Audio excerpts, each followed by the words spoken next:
আজি 20/9/2024 বৰ্ষৰ প্ৰাতঃ মুৰলী। ওম শান্তি। বাপ দাদা মধুবন।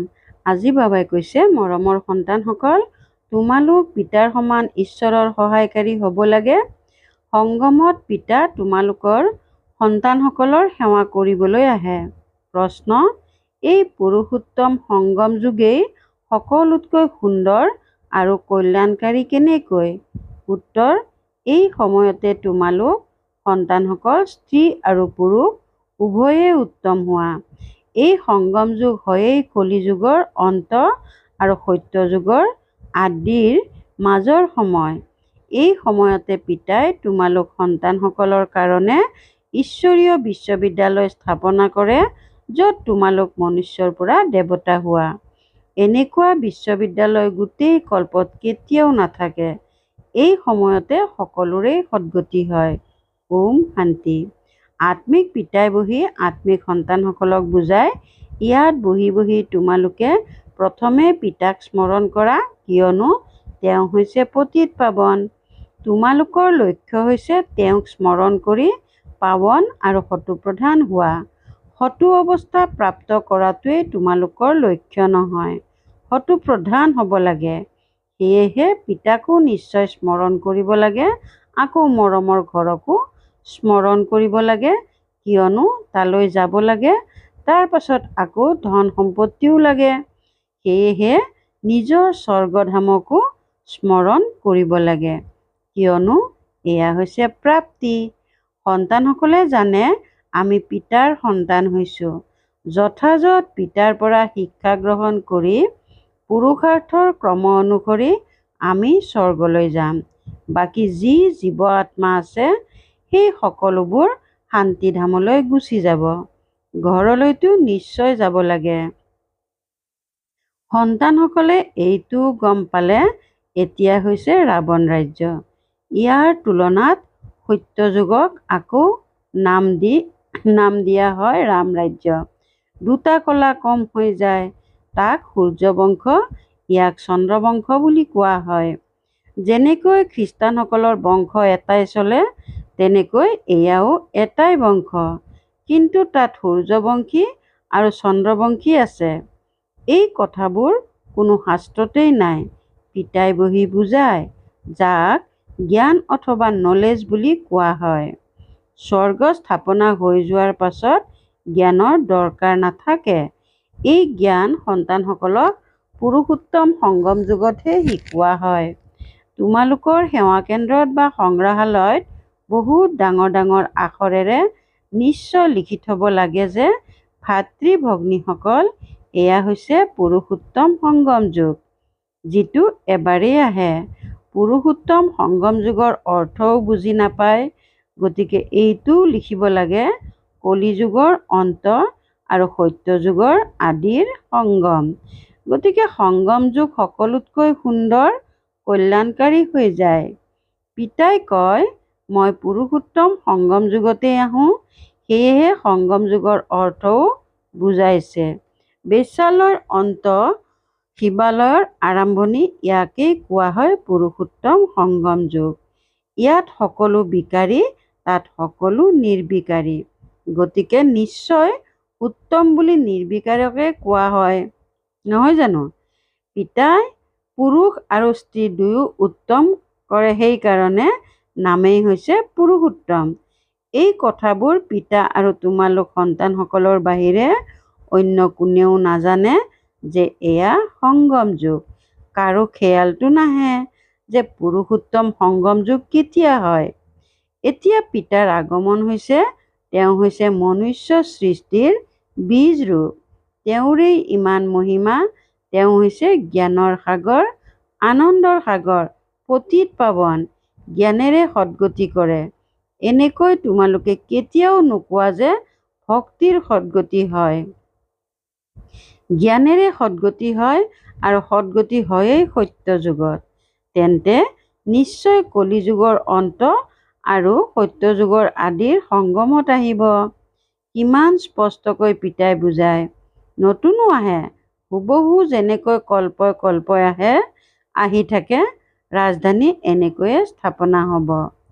তোমালোক সন্তানসকলে জানা যে আমি সঁচাকৈয়ে ঈশ্বৰৰ সহায়কাৰী হওঁ।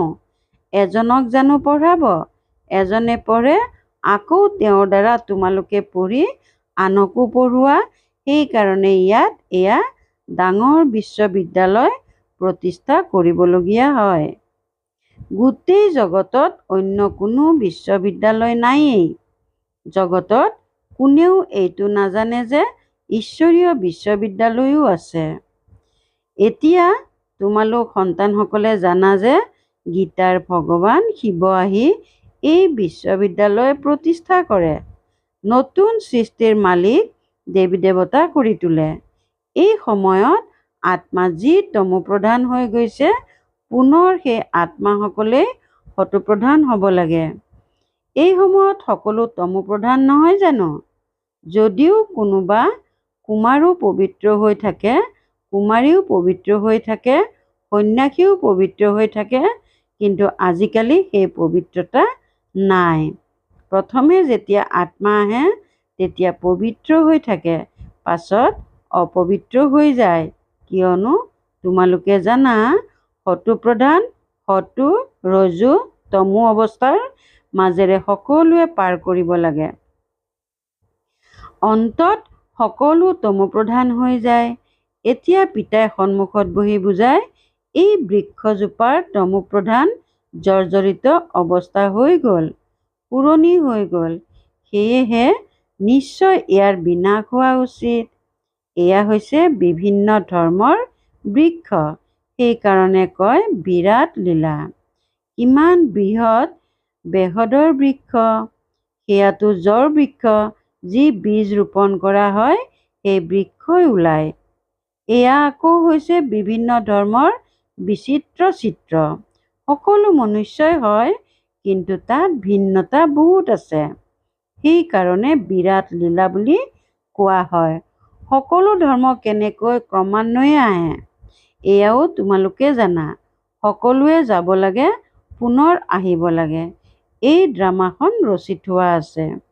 এইখনো চমৎকাৰ ড্ৰামা। চমৎকাৰ এয়াই যে ইমান সূক্ষ্ম আত্মা বা পৰমাত্মাত কিমান ভূমিকা নিহিত হৈ আছে। পৰম আৰু আত্মা একেলগে পৰমাত্মা বুলি কোৱা হয়। তোমালোকে তেওঁক বাবা বুলি কোৱা, কিয়নো সকলো আত্মাৰ তেওঁ হৈছে পৰম পিতা। সন্তানসকলে জানে আত্মাইহে সকলো ভূমিকা পালন কৰে। মনুষ্যই এইটো নাজানে। তেওঁলোকেতো কৈ দিয়ে আত্মা নিৰ্লেপ। বাস্তৱত এনেকৈ কোৱাটো ভুল। এইটো ডাঙৰ ডাঙৰ আখৰেৰে লিখি দিব লাগে, আত্মা নিৰ্লেপ নহয়। আত্মাই যেনেকৈ ভাল বা বেয়া কৰ্ম কৰে, সেই অনুসৰি ফল পায়। বেয়া সংস্কাৰেৰে পতিত হৈ যায়। সেইবাবেতো দেৱতাসকলৰ আগত গৈ তেওঁলোকৰ মহিমা গায়। এতিয়া তোমালোকে 84 জন্মৰ বিষয়ে জানিলা, আন কোনো মনুষ্যই নাজানে। তোমালোকে তেওঁলোকক 84 জন্ম সিদ্ধ কৰি শুনালে তেতিয়া তেওঁলোকে কয়, এই শাস্ত্ৰ আদি সকলো মিছা নেকি? কিয়নো তেওঁলোকে এনেকৈ শুনিছে যে মনুষ্যই 84 লাখ জনী লয়। এতিয়া পিতাই বহি বুজায়, বাস্তৱত সকলো শাস্ত্ৰৰ শিৰোমণি হৈছে গীতা। পিতাই এতিয়া আমাক ৰাজযোগ শিকাই আছে, যিটো 5000 বছৰ পূৰ্বে শিকাইছিল। তোমালোকে জানা যে আমি পবিত্ৰ আছিলোঁ, পবিত্ৰ গৃহস্থ ধৰ্ম আছিল। এতিয়া ইয়াক ধৰ্ম বুলি কোৱা নহয়, অধৰ্মী হৈ গৈছে, অৰ্থাৎ বিকাৰী হৈ গৈছে। এই খেলখন তোমালোক সন্তানসকলে বুজি পাইছা।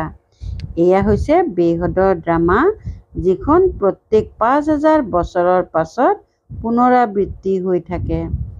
লাখ লাখ বছৰৰ কথাটো কোনেও বুজিবও নোৱাৰে। এয়া যেন কালিৰ কথা।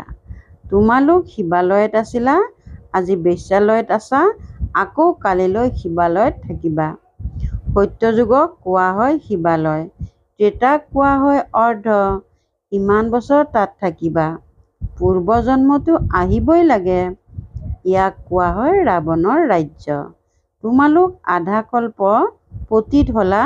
এতিয়া পিতাই কয় গৃহস্থালীত থাকি পদুম ফুলৰ সমান পবিত্ৰ হোৱা কুমাৰ আৰু কুমাৰীটো হয়েই পবিত্ৰ, তেওঁলোকক আকৌ বুজোৱা হয়, এনেকুৱা গৃহস্থত পুনৰ যাব নালাগে, যাৰ বাবে আকৌ পবিত্ৰ হোৱাৰ পুৰুষাৰ্থ কৰিবলগীয়া হয়। ভগৱানুবাচ অৰ্থাৎ ভগৱানে কয় যে পবিত্ৰ হোৱা, গতিকে বেহদৰ পিতাৰ কথা মানিব নালাগে জানো? তোমালোক গৃহস্থালীত থাকি পদুম ফুলৰ দৰে থাকিব পাৰা, তেন্তে আকৌ সন্তানসকলৰ পতিত হ'বলৈ অভ্যাস কিয় কৰোৱা? যিহেতুকে পিতাই 21 জন্মৰ কাৰণে পতিত হোৱাৰ পৰা ৰক্ষা কৰে। ইয়াত লোকলাজ কুলৰ মৰ্যাদাও এৰিব লাগে। এয়া হৈছে বেহদৰ কথা। অবিবাহিতটো কুমাৰ সকলো ধৰ্মতে বহুত থাকে, কিন্তু নিজক বচাই চলাটো অলপ কঠিন। তথাপিও ৰাৱণ ৰাজ্যত থাকে নহয়। বিদেশতো এনেকুৱা বহুত মনুষ্যই বিয়া নাপাতে, পাছত অন্তিম সময়ত সংগীৰ কাৰণে পাতি লয়। আসুৰিক দৃষ্টিৰে নকৰে, এনেকুৱাও জগতত বহুত আছে। পুৰা তত্ত্বাৱধান লয়, পাছত যেতিয়া মৰি যায় তেতিয়া তেওঁক অৰ্থাৎ সংগীক কিবা দি থৈ যায়, কিছু দান পুণ্যত লগায়, নিধি গঠন কৰি থৈ যায়। বিদেশতো ডাঙৰ ডাঙৰ নিধি আছে, যিবোৰে আকৌ ইয়াতো সহায় কৰে। ইয়াত এনেকুৱা নিধি নাই যিয়ে বিদেশকো সহায় কৰিব। ইয়াতো দুখীয়া নিচলাহে আছে, কি সহায় কৰিব? তাততো তেওঁলোকৰ ওচৰত বহুত ধন আছে। ভাৰততো গৰীব নহয় জানো? ভাৰতবাসীৰ কি অৱস্থা হৈছে? ভাৰত কিমান উচ্চ শিৰৰ মুকুট আছিল কালিৰ কথা। নিজেও কয় 3000 বছৰ পূৰ্বে স্বৰ্গ আছিল, পিতাইহে স্থাপনা কৰে। তোমালোকে জানা পিতা কেনেকৈ পতিতক পাৱন কৰি তুলিবলৈ ওপৰৰ পৰা তললৈ আহে। তেওঁ হয়েই জ্ঞানৰ সাগৰ, পতিত পাৱন, সকলোৰে সদ্গতিদাতা, অৰ্থাৎ সকলোকে পাৱন কৰি তোলোতা। তোমালোক সন্তানসকলে জানা যে মোৰ মহিমাটো সকলোৱে গায়ন কৰে। মই ইয়ালৈ তোমালোকক পাৱন কৰি তুলিবলৈ পতিত সৃষ্টিলৈকে আহোঁ। তোমালোক যেতিয়া পাৱন হৈ যোৱা, তেতিয়া প্ৰথমে পাৱন সৃষ্টিলৈ আহা। বহুত সুখ পোৱা, আকৌ ৰাৱণ ৰাজ্যত অধঃপতিত হোৱা।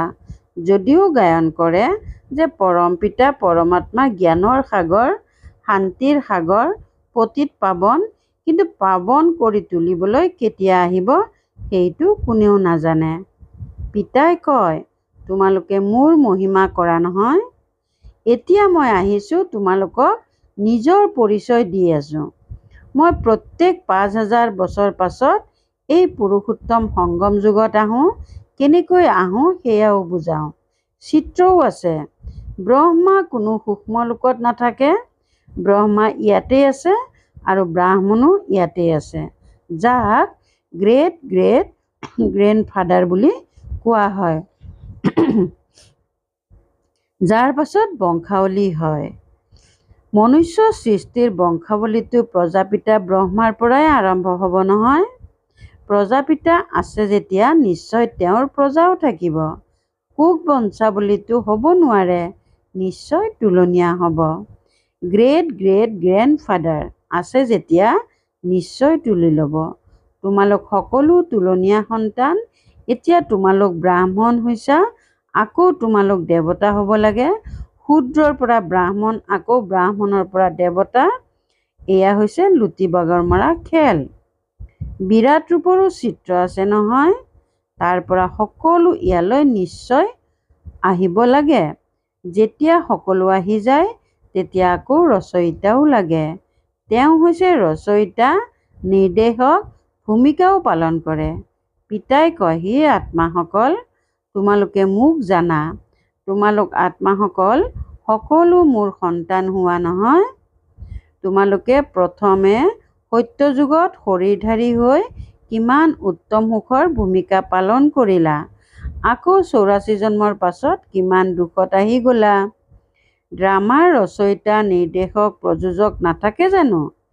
এয়া হৈছে বেহদৰ ড্ৰামা। বেহদৰ ড্ৰামাখনক কোনেও নাজানে।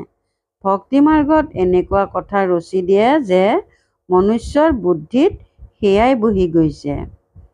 এতিয়া পিতাই কয়, অতি মৰমৰ সন্তানসকল, এই সকলোবোৰ হৈছে ভক্তিমাৰ্গৰ শাস্ত্ৰ। ভক্তিমাৰ্গৰ অনেক সামগ্ৰী আছে। যেনেকৈ বীজৰ সামগ্ৰী হৈছে বৃক্ষ। ইমান সৰু বীজৰ পৰা কিমান বিশাল বৃক্ষ বিয়পি পৰে। ভক্তিৰো ইমান বিস্তাৰ আছে। জ্ঞানটো হৈছে বীজ, তাত কোনো সামগ্ৰীৰ দৰকাৰ নাথাকে। পিতাই কয়, নিজক আত্মা বুলি বুজি পিতাক স্মৰণ কৰা আৰু কোনো ব্ৰত নিয়ম আদি নাই। এই সকলোবোৰ বন্ধ হৈ যায়। তোমালোকে যেতিয়া সদ্গতি পাই যাবা, তেতিয়া আন কোনো কথাৰ দৰকাৰ নাথাকিব। তোমালোকেই বহুত ভক্তি কৰিছা, তাৰ ফল তোমালোকক দিবলৈ আহিছোঁ। দেৱতাসকল শিৱালয়ত আছিল, সেইবাবেতো মন্দিৰলৈ গৈ তেওঁলোকৰ মহিমা গায়। এতিয়া পিতাই বুজায়, অতি মৰমৰ সন্তানসকল, মই ৫,০০০ বছৰ পূৰ্বেও তোমালোকক বুজাইছিলোঁ যে নিজক আত্মা বুলি বুজা। দেহৰ সকলো সম্বন্ধ এৰি মোক একমাত্ৰ পিতাক স্মৰণ কৰা, তেতিয়া এই যোগ অগ্নিৰে তোমালোকৰ পাপ ভস্ম হৈ যাব।